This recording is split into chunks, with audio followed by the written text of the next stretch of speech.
as I understand it, we need to go to the ICJ, because that's a precondition for us to be able to demarcate our terrestrial boundary or land boundary as well as our sea boundary. Because at the present time, we are a nation without defined and demarcated boundaries. That has to be done. The same thing obtains in Israel and obtains in other parts of the world. The issue really at this point in time now, the only issue remaining, as far as I see it, is for us to get a pronouncement on the boundaries. And the question that we are going to the ICJ to have resolved, the way it was framed, it essentially is to deal with this issue of the boundary, whether it is valid or not. That is essentially the issue at its core. But the formulation of the question was really not formulated by my administration. I think it was formulated by the previous administration. It was formulated by us.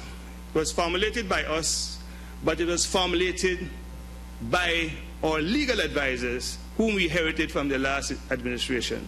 We have perhaps one of the best and foremost set of lawyers, international lawyers, who advise us on this issue, who give us opinion on this issue, and we don't do anything without consulting them. So Fred Martinez was back and forth from Guatemala to Europe to France to London.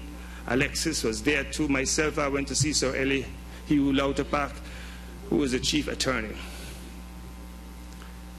So basically, the formulation of the wording of the issue to be dealt with by the ICJ was formulated by our lawyers whom we inherited from the last administration. When this matter goes to the ICJ, I won't be there to argue it.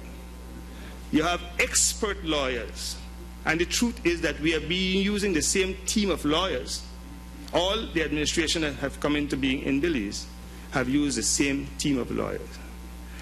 Every single Belizean foreign minister have said publicly and privately, have written papers saying that the only way to solve this dispute is going to the ICJ.